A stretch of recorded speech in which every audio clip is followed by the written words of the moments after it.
Merci d'être avec nous sur Al24 News, votre sommaire de l'actualité de ce mercredi 22 janvier. Agression de l'entité sioniste en Cisjordanie occupée. Au moins 10 Palestiniens sont tombés en martyrs et 40 blessés à Jenin, à l'heure où des familles palestiniennes attendent la libération de leurs proches dans le cadre de l'accord de cessez-le-feu à Gaza.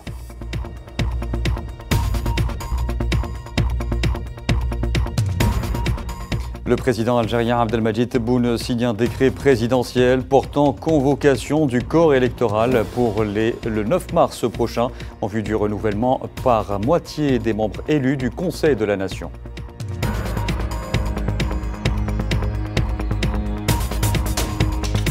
Le président algérien Abdelmadjid Tebboune reçoit à Alger le général d'armée Michael Langley, commandant du commandement militaire américain pour l'Afrique, Africom, et la délégation qui l'accompagne.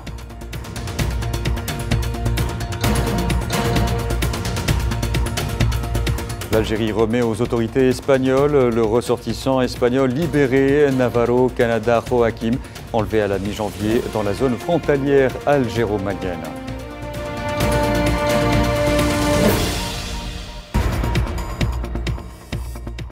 Et Forum économique mondial à Davos en Suisse. Des experts sont partagés concernant les droits de douane annoncés par Donald Trump, soulevant de nombreuses inquiétudes.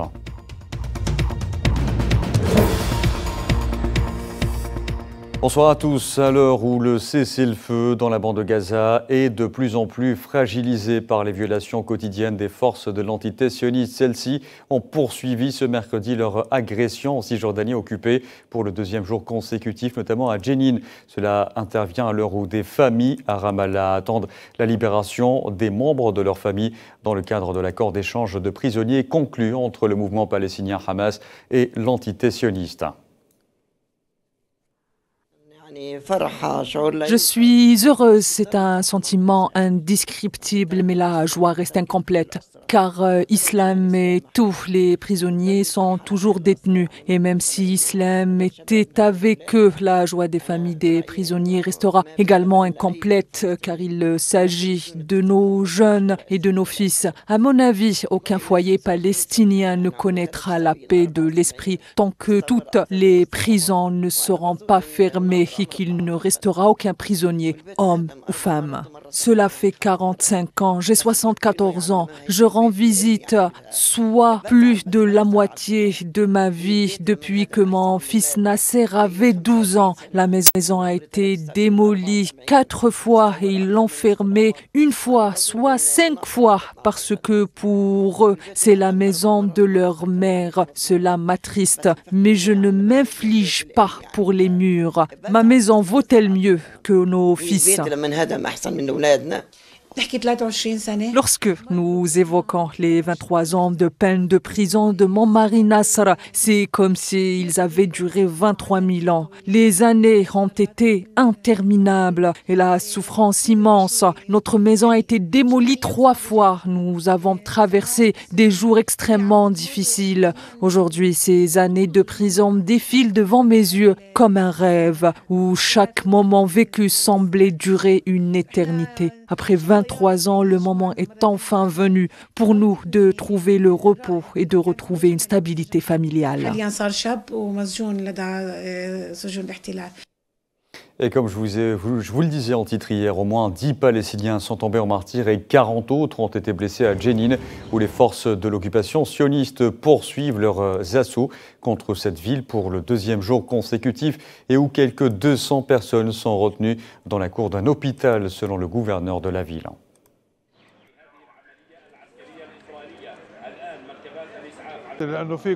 Parce qu'il y a un sniper dans l'immeuble Al-Rabi'a. Il tire sur tous ceux qu'il voit passer, hommes, femmes ou petites filles. Il a déjà touché 6 personnes et je l'ai vu. Il a même tiré sur une voiture de service public qui passait et il l'a touchée.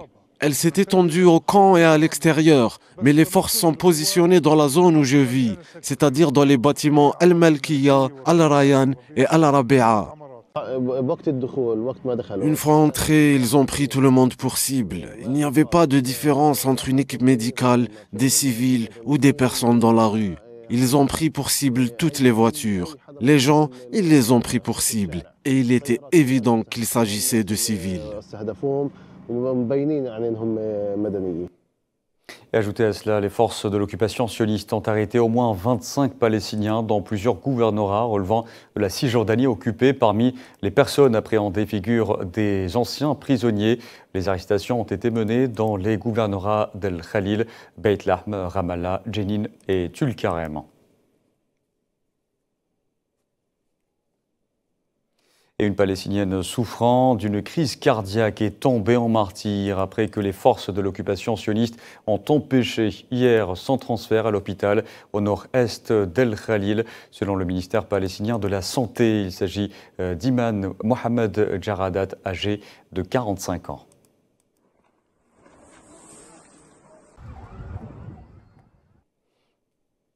Et l'escalade menée par les forces de l'entité sioniste met littéralement le feu aux poudres alors que les armes se sont relativement tues à Gaza. L'on craint désormais un nouveau génocide en Cisjordanie occupée. Asma Leïda. Après Gaza, la Cisjordanie dans la ligne de mire du bourreau sioniste, l'entité sioniste poursuit cette fois-ci son massacre en Cisjordanie occupée. Les forces d'occupation sioniste mènent une agression inhumaine depuis lundi, faisant plusieurs martyrs et blessés. Les forces d'occupation sioniste ont pris d'assaut la ville de Jenin et son camp dans le cadre d'une agression sans précédent. La présidence palestinienne a énergiquement condamné les agressions continues des forces d'occupation, ces crimes commis par les milices terroristes des colons et l'armée d'occupation faisant partie de la poursuite de la guerre d'extermination menée par l'occupation sioniste contre le peuple palestinien visant ses lieux saints et ses biens, a indiqué le porte-parole de la présidence palestinienne Nabil Abou Roudaïna dans un communiqué. D'autre part, le président du Conseil national palestinien Rawhi Fatouh a exhorté mercredi la communauté internationale à intervenir immédiatement pour freiner la folie et l'extrémisme de l'occupation sioniste et mettre fin à ces crimes continus contre les Palestiniens, en particulier dans la ville de Jenin et son camp de réfugiés. Pour sa part, la rapporteuse spéciale des Nations Unies sur la situation des droits de l'homme dans les territoires palestiniens, Francesca Albanese, a mis en garde contre la possibilité que l'entité sioniste commette un génocide en Cisjordanie similaire à celui qu'elle a perpétré dans la bande de Gaza. Depuis lundi, les forces d'occupation sionistes installent des portes en fer aux entrées des villes et villages de Cisjordanie, isolant les différents camps palestiniens et leur population, limitant ainsi la liberté de circulation des Palestiniens et imposant des sanctions inhumaines et collectives. Pour rappel, à Gaza, l'agression génocidaire sioniste a fait plus de 47 000 martyrs et plus de 111 000 blessés, en majorité des femmes et des enfants, depuis le 7 octobre 2023, selon les autorités palestiniennes de la santé. Et toujours concernant ce dossier, le secrétaire général de l'ONU, Antonio Guterres, a salué les efforts diplomatiques de Donald Trump pour aider à obtenir une trêve dans la bande de Gaza après 15 mois de guerre génocidaire. Guterres a aussi félicité notamment le Qatar pour son effort pendant des mois pour obtenir la libération des détenus ainsi que le cessez-le-feu, et ce lors du Forum économique mondial de Davos en Suisse. Je pense qu'il y a eu une large contribution de la diplomatie vigoureuse de celui qui était alors président élu des États-Unis. Lorsque la position d'Israël était encore réticente à l'égard du cessez-le-feu 2 jours avant qu'il n'ait lieu et que tout d'un coup Israël a accepté. Je pense que nous avons assisté à un exemple de diplomatie solide que nous devons reconnaître. L'autorité palestinienne de l'eau a annoncé que ses équipes avaient révélé d'énormes destructions dans le secteur de l'eau et de l'assainissement dans les zones du nord de Gaza, soumises à un blocus sévère pendant toute la durée de l'agression sioniste. Plus de 70% des installations ont été complètement détruites, soit dont environ 25 puits.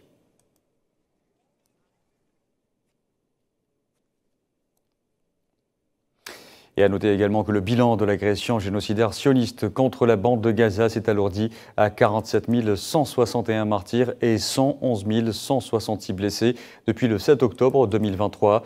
Les corps de 54 martyrs et 19 blessés sont arrivés dans les hôpitaux de Gaza au cours des dernières 24 heures, malgré l'accord de cessez-le-feu entré en vigueur dimanche à Gaza et après plus de 15 mois d'agression génocidaire.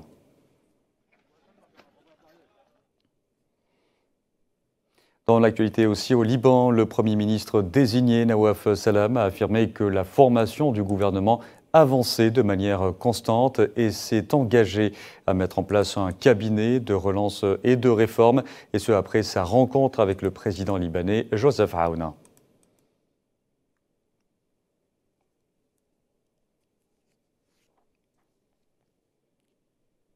Allez, restez avec nous pour la suite de ce 19h, tout de suite l'édition africaine.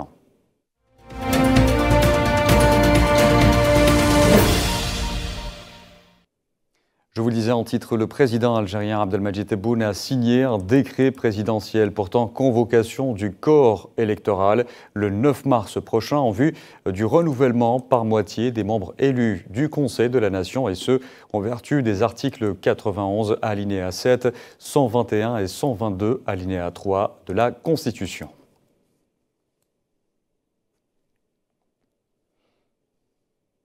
Le président algérien Abdelmadjid Tebboune a reçu ce mercredi le général d'armée Michael Langley, commandant du commandement militaire américain pour l'Afrique, AFRICOM, et la délégation qui l'accompagne. L'audience s'est déroulée en présence du ministre délégué auprès du ministre de la Défense nationale, chef d'état-major de l'armée nationale populaire, le général d'armée Saïd Chengriha, du directeur de cabinet à la présidence de la République, Bouala Boualam, et du conseiller auprès du président de la République chargé des affaires en lien avec la défense et la sécurité, Boumediene Benato.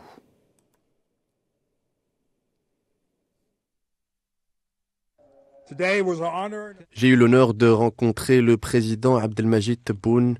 Nous avons pu aborder la coopération militaire entre l'Algérie et les États-Unis. Nous avons des liens profonds, ancrés dans l'histoire et caractérisés par un respect mutuel. Nous partageons les mêmes intérêts et la même préoccupation concernant la stabilité et la sécurité. Auparavant, le général d'armée Michael Langley a été reçu à Alger par le général d'armée Saïd Chengriha, ministre délégué auprès du ministre de la Défense nationale, chef d'état-major de l'armée nationale populaire. À cette occasion, Saïd Chengriha a notamment adressé ses félicitations au peuple américain suite à l'installation du 47e président des États-Unis, Donald Trump, en réitérant son aspiration à renforcer les relations bilatérales dans les différents domaines, y compris la défense et la sécurité.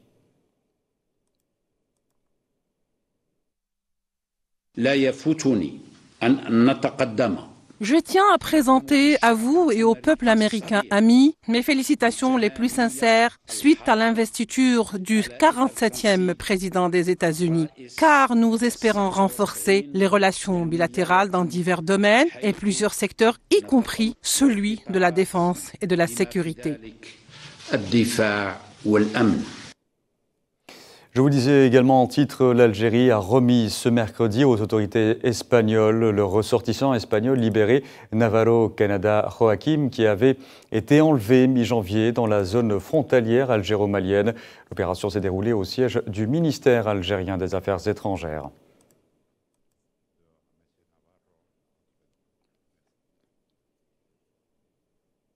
Et l'opération de remise du ressortissant espagnol à l'ambassadeur de son pays a été supervisée par le secrétaire général du ministère algérien des Affaires étrangères, Lounès Magraman. S'exprimant à cette occasion, Magraman a indiqué que les hautes autorités algériennes, à leur tête le président Abdelmadjid Tebboune, avaient donné des instructions pour déployer tous les efforts et mobiliser tous les moyens nécessaires afin de retrouver, de libérer et de veiller à l'intégrité du ressortissant espagnol enlevé. إلى المختطف وتحريره كما نجدد إدانتنا Nous renouvelons notre condamnation de toutes les pratiques violentes et les activités criminelles des groupes terroristes actifs dans la région et dans différentes régions du monde, sous toutes ses formes.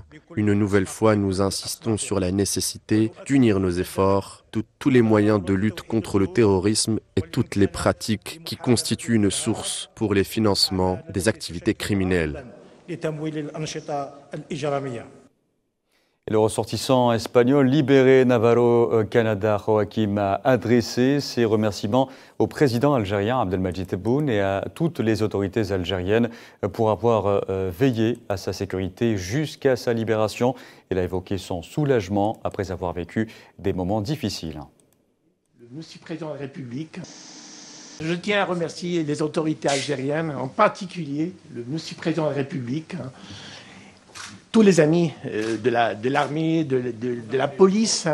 Je me suis senti très sécurisé avec eux. Ce sont des moments compliqués pour moi, mais je dois dire que je me suis senti très réconforté à ce propos-là. Et s'exprimant à cette occasion également l'ambassadeur d'Espagne en Algérie, Fernando Morán Calvo Sotelo, a salué la contribution cruciale des autorités algériennes à la libération du ressortissant espagnol enlevé, se félicitant du rôle primordial de l'Algérie dans la lutte contre le terrorisme. Les autorités espagnoles et moi-même, nous nous félicitons vivement par le heureux dénouement de l'incident dont M. Navarro a été victime.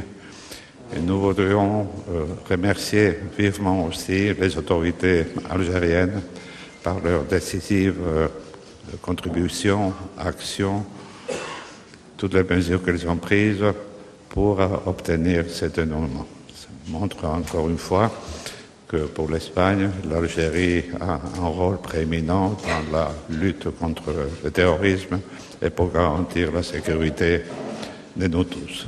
Merci beaucoup, encore une fois, aux autorités algériennes. Et à noter que le président algérien Abdelmadjid Tebboune avait présenté hier ses remerciements sur son compte officiel sur les réseaux sociaux aux services de sécurité et au cadre du ministère de la Défense nationale pour avoir fait preuve d'efficacité et de discrétion lors de l'opération de libération du ressortissant espagnol enlevé.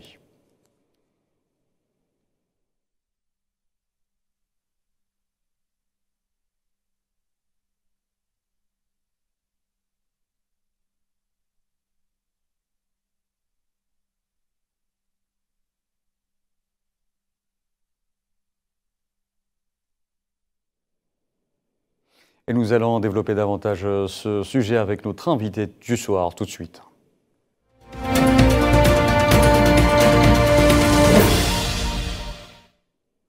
Et pour en parler, nous retrouvons Gamal Abina. Bonsoir. Bonsoir.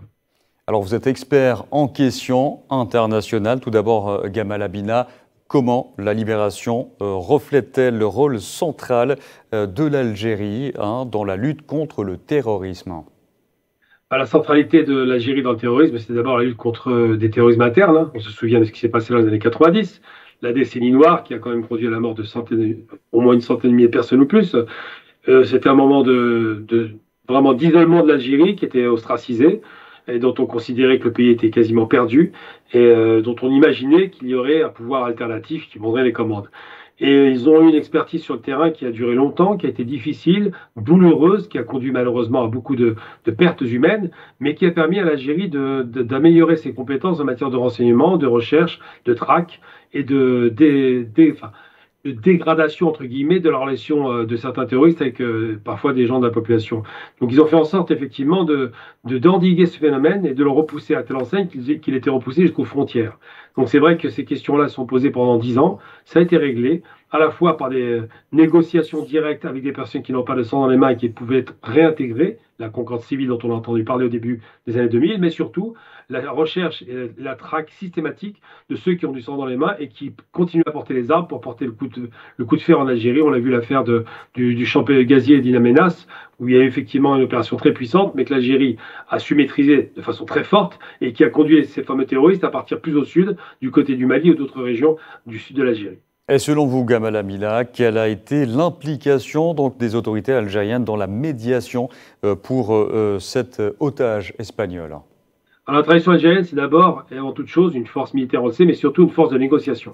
L'Azawad, par exemple, qui est donc à la manœuvre, qui fait partie des différentes personnalités, des différents groupes avec lesquels l'Algérie a discuté, l'armée algérienne, les services de renseignement, sécurité, l'Azawad était à la manœuvre parce qu'elle devait tout faire pour montrer qu'elle n'était pas un problème pour l'Algérie et qu'elle était toujours en position effectivement de force dans le sud de l'Algérie ou le nord du Mali. Et donc c'est l'Azawad qui a contacté directement ces groupes, c'est moins des terroristes que des groupes, on dira, de rançonniers qui cherchent des rançons, qui cherchaient à rançonner effectivement l'État espagnol en l'occurrence, puisque l'Algérie ne compose pas avec le terrorisme, ne paie jamais de rançon, donc qui s'adressaient à un pays occidental en disant on veut entre 150 et 250 millions de francs CFA pour vous donner ces terroristes, ou en contrepartie, ils auraient pu les vendre à Al-Qaïda, enfin ce qu'on appelle Al-Qaïda, l'ex-GSPC, ou le groupe de soutien à l'islam et aux musulmans, donc ces différentes factions comme ça qui sont plus ou moins pas d'accord entre elles, mais qui sont toutes dans le même principe. Il leur faut de l'argent, il leur faut de l'argent pour acheter des armes, et donc il faut donc prendre des otages pour négocier cela.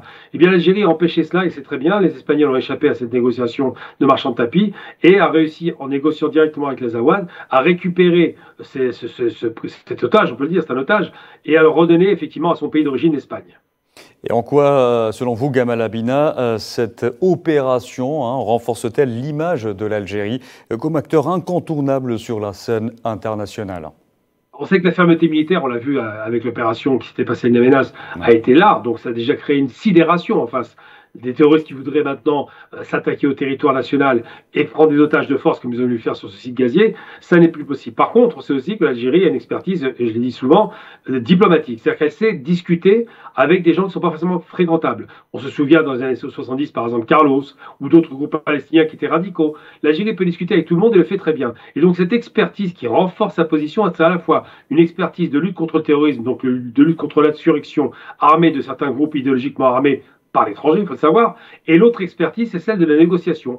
On parle avec tout le monde, on ne s'interdit pas de discuter avec des gens qui ne sont pas recommandables, parce que l'objectif, in fine, c'est d'abord d'éviter des morts, d'éviter effectivement, en l'occurrence là, des rançons, et surtout d'éviter de renforcer des groupes qui sont des groupes en sécession totale, qui sont en déshérence, qui ont été égarés par des idéologies qui viennent de l'étranger, et qui voudraient effectivement créer un effet de chaos dans les pays dans lesquels ils s'installent. Eh bien, l'Algérie a su qu'il fallait à la fois ménager à la fois le bâton et aussi la carotte, être capable de tendre la main tout en étant ferme dans cette main tendue. Et cette expertise sur le terrain de 10 ans de guerre civile tout de même, de 10 ans de massacre quand même très important en Algérie, donne une légitimité à ce pays qu'aucun autre pays au monde a connu. C'est en cela qu'effectivement l'Algérie a cette double casquette, la fermeté et la diplomatie.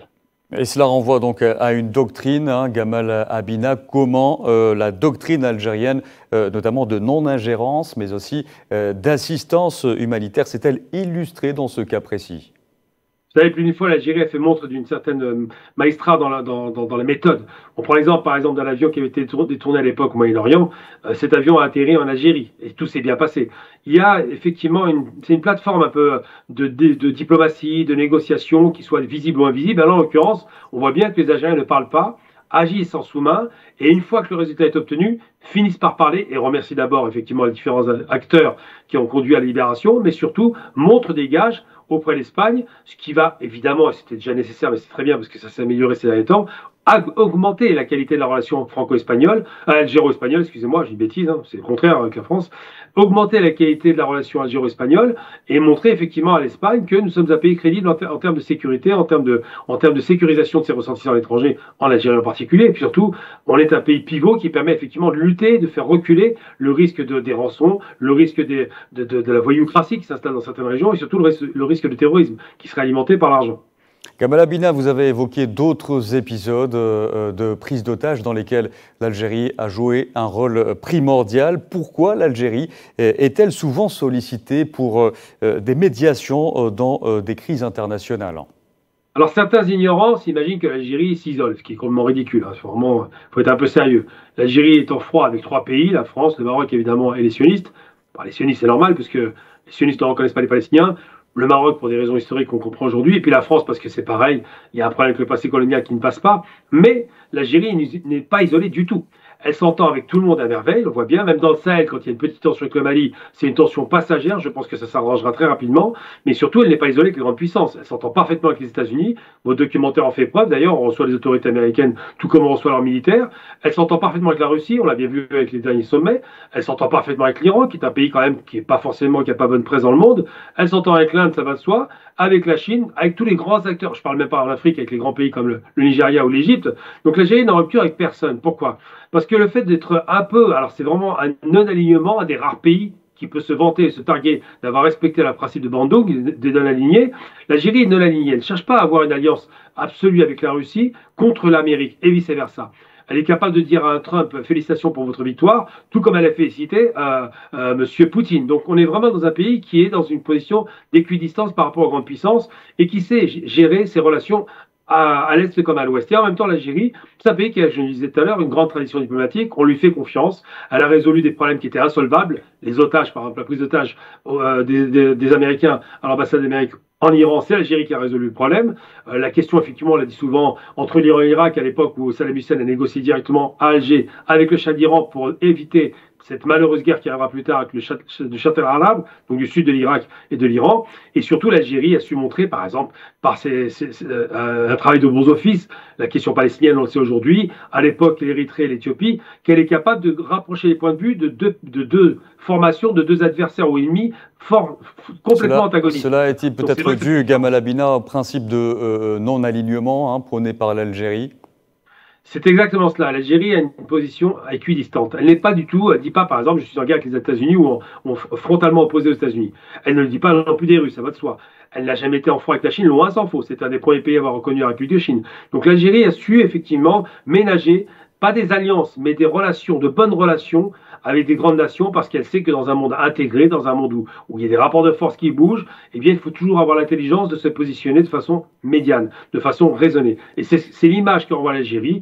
Je ne vais même pas vanter les qualités des diplomates algériens, qui, quels qu'ils soient d'ailleurs, à chaque fois qu'ils arrivent au Conseil de sécurité, sont brillants, on le sait. Ça commence de Bouteflika jusqu'à récemment encore la Mamra ou encore le dernier en date, qui à chaque fois nous font des sorties assez tonitruantes, assez extraordinaires. Puis l'Algérie, c'est quand même, et ça je veux rendre hommage quand même à un homme qui a compté pour l'Algérie, à son âme, Boumedienne, qui va imposer pour la première fois dans un pays du Sud la langue d'un pays du Sud à l'ONU sans prévenir. C'est ça l'Algérie. C'est à la fois des moments très forts, des moments de négociation, la Palestine qui arrive à l'ONU en 1974 avec Yasser Arafat, avec un discours que tout le monde connaît, et la volonté aujourd'hui de faire en sorte effectivement que le monde aille mieux et qu'il y ait moins de tensions, que ce soit en Afrique ou au Moyen-Orient. Et puisqu'on en parle, Gamal Abina, quels sont selon vous les principaux succès de l'Algérie dans la lutte contre le terrorisme et la stabilisation régionale? Alors le premier succès évident, évidemment, c'est sur le territoire national. Quand on a eu 10 ans de guerre effectivement violente contre le terrorisme, on peut parler d'un succès considérable parce qu'à ce moment-là, c'était vraiment pas évident. On était avant le 11 septembre, le monde entier se fichait complètement du phénomène de ce qu'on appelle le djihadisme, qui vient d'Arabie en général, cette idéologie un petit peu mortifère qui commence à mourir elle-même d'ailleurs. Et donc, elle a réussi sur ce terrain-là. Ensuite, à ses frontières. Elle a sécurisé ses frontières et elle a penché, par exemple, sur la question libyenne pour qu'il n'y ait plus de groupe armé qui intervienne en Libye. Elle le dit régulièrement et on espère que ça va aboutir. Puis ensuite, simplement, pour dire que même sur la question moyen-orientale, que ce soit de l'Irak en Afghanistan, l'Algérie a toujours une position où elle considérait qu'il fallait garantir les États-nations de type républicain plutôt que les théocraties. Donc tout ça, c'est des victoires sur le plan idéologique qui ont percé, mais j'ai envie de dire, la plus grande victoire, c'est quoi ? Avant le 11 septembre, on est seul au monde à lutter contre le terrorisme. Après le 11 septembre, le monde se rend compte qu'il y a un danger considérable de la part de dogmatiques qui vont jusqu'au bout et qui sacrifient leur vie pour cela. Et l'Algérie était la première à lutter contre le terrorisme. Tout d'ailleurs, il faut le rappeler quand même, rendons hommage à ce qui méritait d'être rendu quand même comme hommage, Kadhafi avait prévenu le monde aussi à la même époque. Donc ça pour dire qu'effectivement, la plus grande victoire à mon sens de l'Algérie, c'est d'avoir éveillé les consciences avant que ces consciences ne s'éveillent avec la chute des 2 tours du World Trade Center. Et peut-on, selon vous, Gamal Abina, qualifier cette libération d'exemple de la coopération de l'Algérie avec ses partenaires européens? Alors tout à fait. Je ne dirais pas coopération, même si elle est passive de la part des Espagnols, puisqu'ils ont bénéficié sans pour autant avoir manœuvré. Mais une coopération sécuritaire, oui, quelque part, parce que le fait d'empêcher le rançonnement d'un Espagnol, on voit bien que c'est un vieux monsieur en plus, le fait d'empêcher cela, ça a donné du crédit à l'Algérie. Et surtout, elle est capable de discuter avec un groupe séparatiste avec lequel elle n'est pas forcément d'accord.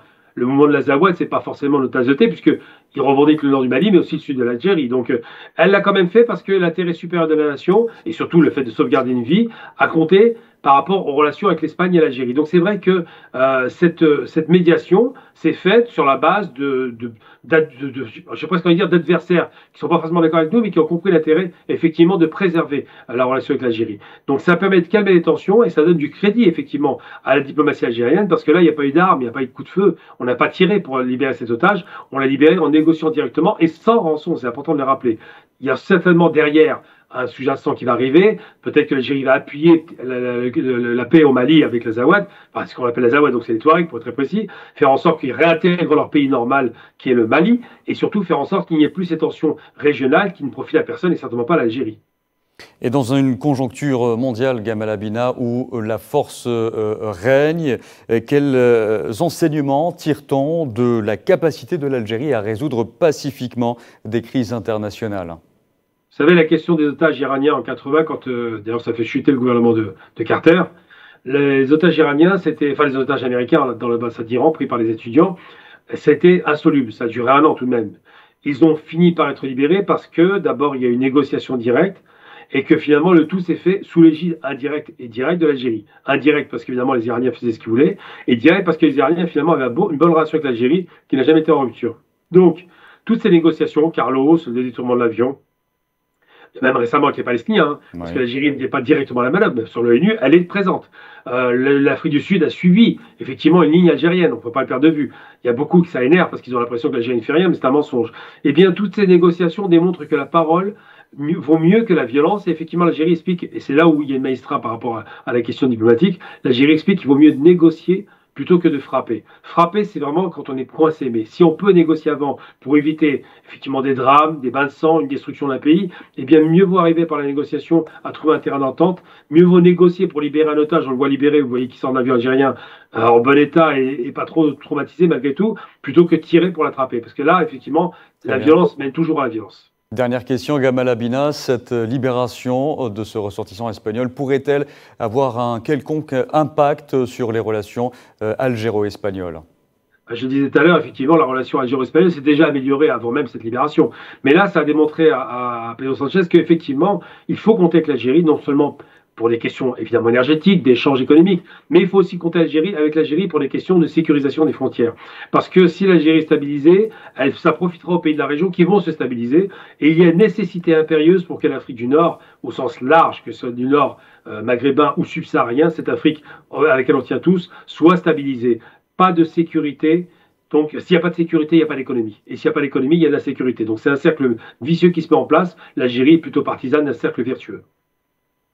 Et je vous ai promis une dernière question, mais vu le contexte aussi dans lequel intervient cette libération, il y a eu aussi hier la réunion présidée par l'Algérie au Conseil de sécurité concernant la sécurité et la lutte antiterroriste en Afrique. Le ministre algérien des Affaires étrangères a alerté quant à la dangerosité de ce phénomène en Afrique, mais particulièrement au Sahel. Qu'en pensez-vous ?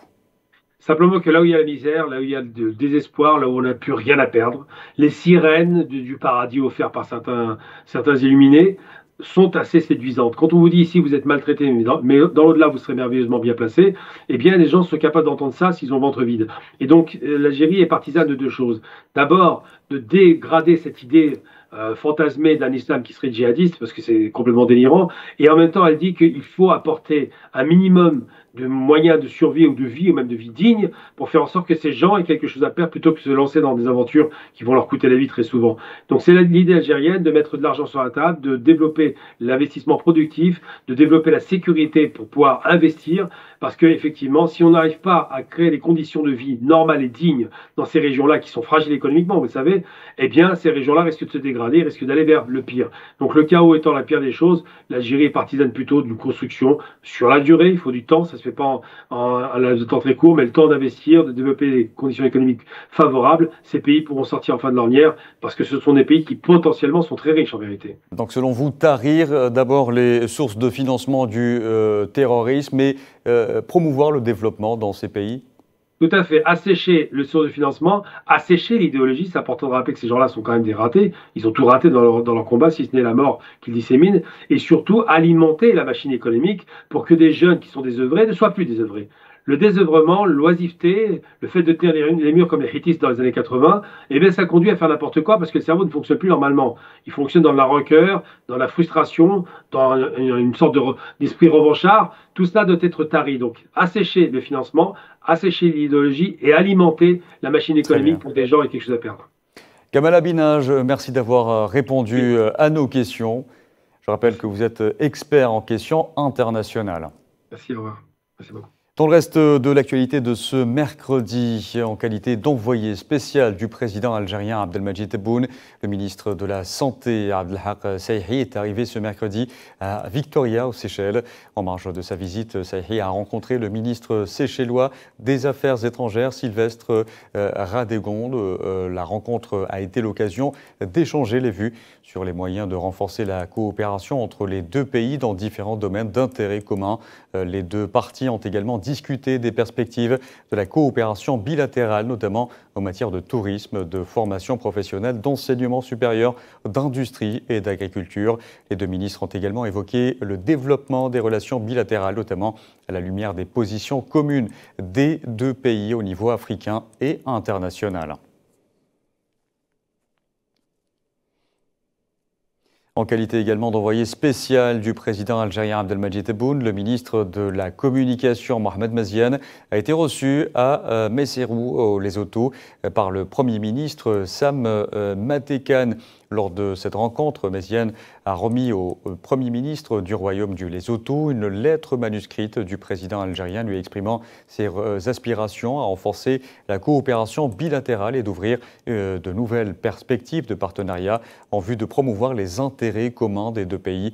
Les discussions ont été l'occasion d'échanger les vues sur les différents aspects de la coopération bilatérale, à même de concrétiser les aspirations des deux pays au niveau régional et international.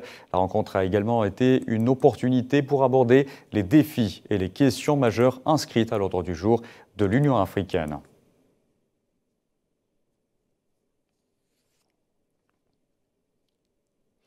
Le Conseil de sécurité de l'ONU tient ce mercredi sous la présidence de l'Algérie une réunion d'information sur la situation en Colombie, suivie de consultations à huis clos.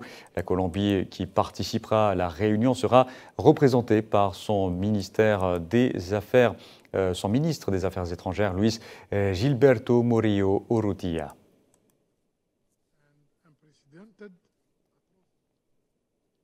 Et toujours présidé par l'Algérie, le Conseil de sécurité de l'ONU tient également ce mercredi une séance d'information publique suivie de consultations à huis clos sur la situation en Haïti, notamment les difficultés et les retards persistants dans la mise en œuvre des accords de gouvernance transitoire décrits dans l'accord du 11 mars 2024 entre les acteurs politiques haïtiens facilité par la communauté des Caraïbes, CARICOM.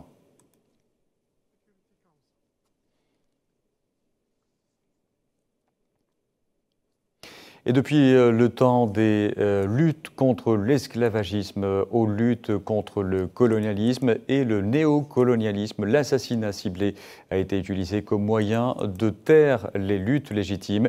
Et ce mois de janvier rappelle cette réalité à la lumière de la commémoration du lâche assassinat de Patrice Lumumba et d'Amilcar Cabral.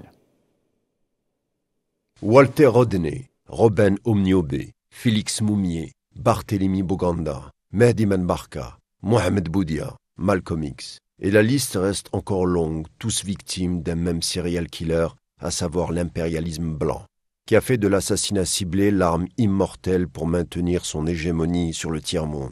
De prime abord, cette longue liste peut sembler aléatoire. Ni le temps ni l'espace ne peuvent justifier l'acharnement de l'impérialisme contre ces hommes qui avaient pour seule arme la douleur de leurs frères opprimés au nom de la domination économique, culturelle et politique. C'est avec la conviction profonde que l'homme est né pour être libre que ces hommes se sont dressés contre l'oppresseur, un oppresseur qui de son côté fera de l'assassinat ciblé l'expression de son refus de considérer que tous les hommes naissent et doivent demeurer libres. Encore plus cruel que ce crime contre l'humanité, c'est le refus des puissances de les reconnaître, même si les preuves à charge les désignent, et jusqu'à présent, ces crimes demeurent impunis. Leurs commanditaires n'ont jamais été inquiétés par la justice, c'est d'ailleurs ce qui confère aujourd'hui à l'entité sioniste le feu vert d'assassiner en toute impunité.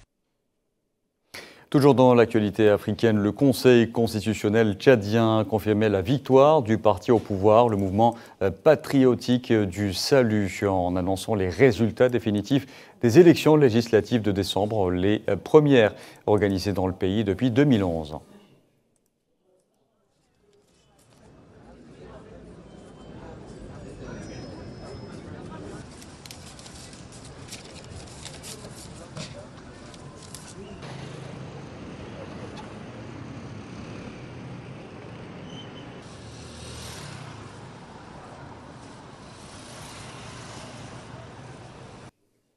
Et plus d'1 million de personnes ont fui le Soudan en proie à un conflit depuis 2023 pour le Soudan du Sud voisin, selon des données de l'ONU publiées ce mercredi. Au cours des 21 derniers mois, 770 000 personnes ont traversé le poste frontière de Joda, tandis que des dizaines de milliers d'autres individus sont arrivés au Soudan du Sud par d'autres entrées, portant le total à plus d'1 million de personnes à s'y être réfugiées en raison du conflit qui oppose l'armée soudanaise et les forces de soutien rapide depuis avril 2023.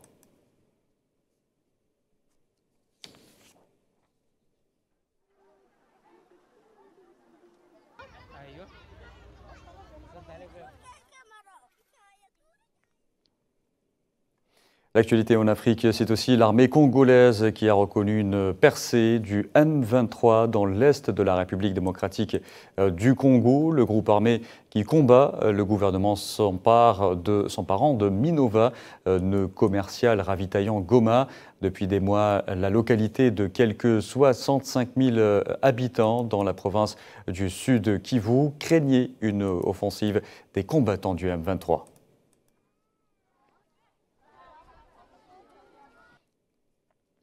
Et le Comité international de secours a indiqué que les violences en République démocratique du Congo, notamment dans la province du Nord Kivu, ont forcé près de 3 millions de personnes à se déplacer, tout en alertant que cette province était actuellement au cœur d'une tragédie humanitaire inquiétante.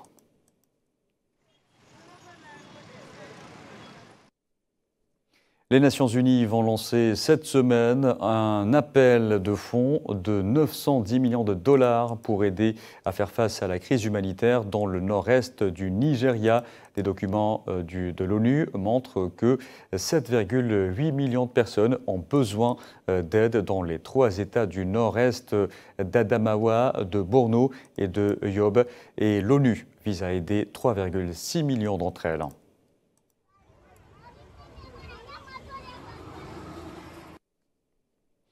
Je vous en parlais en titre à Davos, en Suisse, et lors du Forum économique mondial, des experts économiques mondiaux sont partagés concernant les droits de douane annoncés par Donald Trump, soulevant des inquiétudes concernant la fragmentation du commerce, la hausse des prix pour les consommateurs et les potentielles représailles de partenaires commerciaux clés tels que la Chine.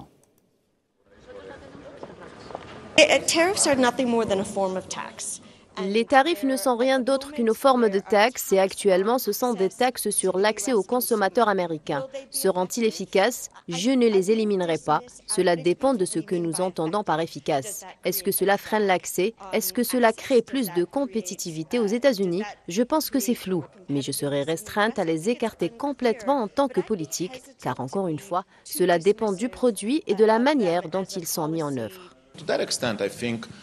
Je pense qu'on ne sait pas combien de promesses de la campagne seront réellement tenues et combien relèvent d'un processus de négociation. Cela étant dit, je pense que si les tarifs sont augmentés, nous verrons probablement plus de fragmentation du commerce mondial et une augmentation des prix pour les consommateurs, car cela entraînera des coûts plus élevés pour les entreprises.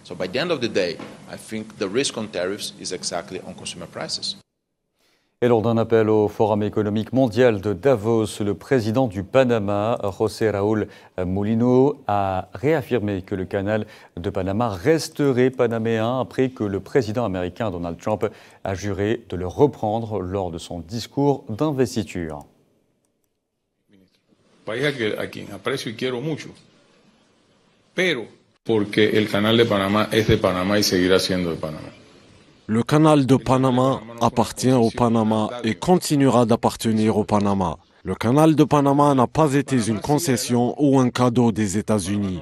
Le Panama ne se laisse pas distraire par ce type de déclaration. Tout au long de l'histoire, nous avons été un allié et un ami des États-Unis, partenaires dans une large mesure d'avantages importants, non seulement par le biais du canal, mais aussi en tant que principal utilisateur du canal, transportant des marchandises à destination et en provenance des États-Unis. D'autre part, il y a également une importante présence américaine d'entreprises, de banques, de sociétés transnationales qui ont de très forts intérêts. Le président Trump sera un défi à relever, c'est ce qu'a estimé en tout cas le chancelier allemand Olaf Scholz en visite à Paris lors d'une conférence de presse aux côtés du président français Emmanuel Macron.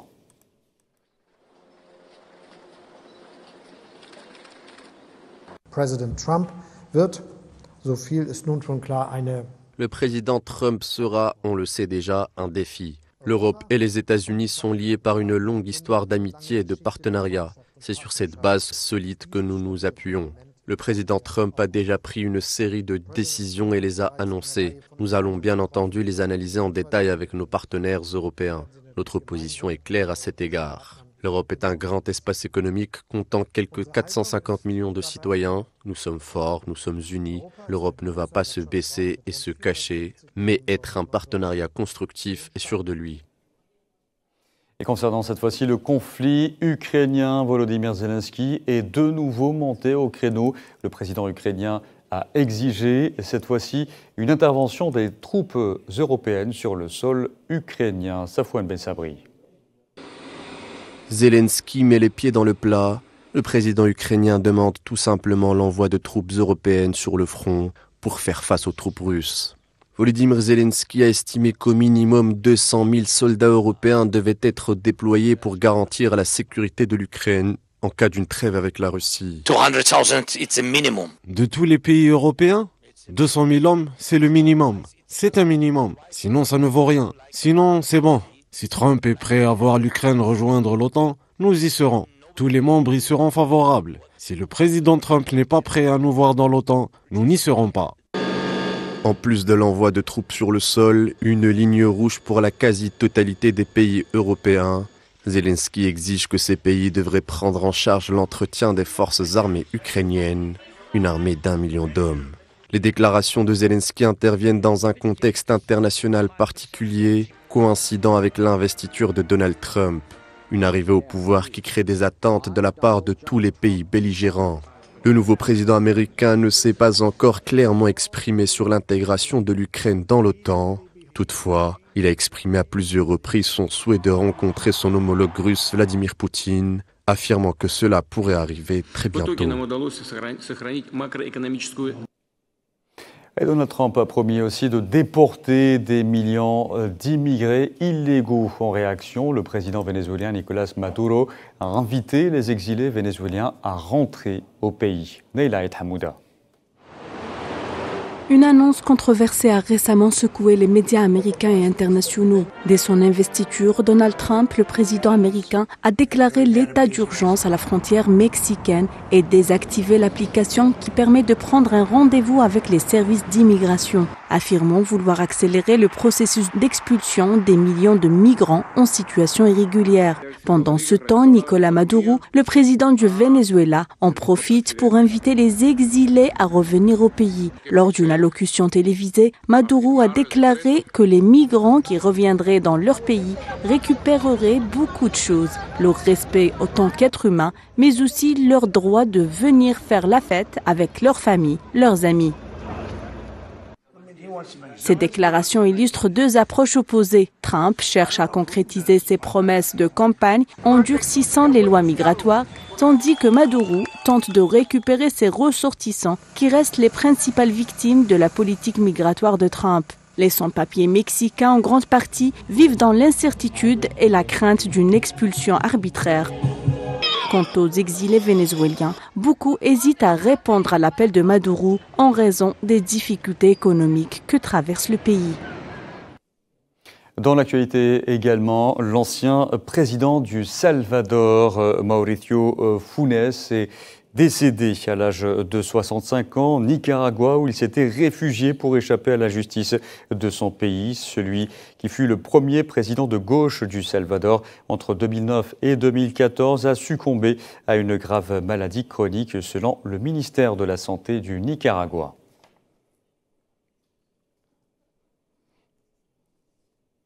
Environnement, un tribunal néerlandais a donné raison à l'association écologiste Greenpeace en estimant que l'État néerlandais n'avait pas fait et ne faisait pas assez pour réduire les émissions d'azote afin d'atteindre ses objectifs pour 2025 et 2030. Les juges ont ordonné à l'État de se mettre en conformité sous peine d'une amende de 10 millions d'euros d'ici 2030.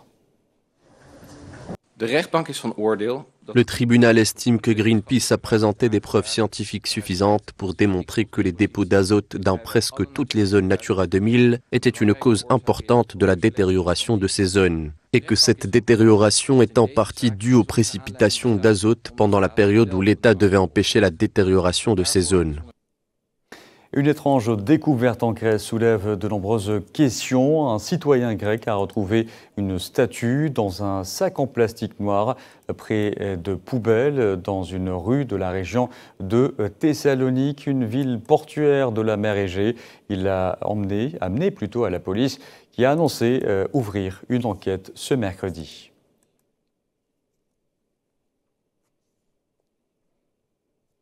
Et enfin, arrêter la pêche pendant 4 semaines pour préserver les dauphins. La mesure est mise en place à partir de ce mercredi dans les eaux françaises de l'océan Atlantique. Mais Paris étudie d'autres techniques pour éviter ces captures accidentelles.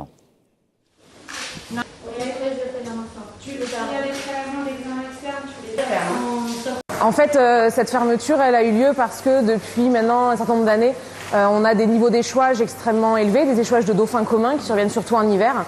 Et la grande majorité de ces animaux présentent des traces de mort dans les engins de pêche.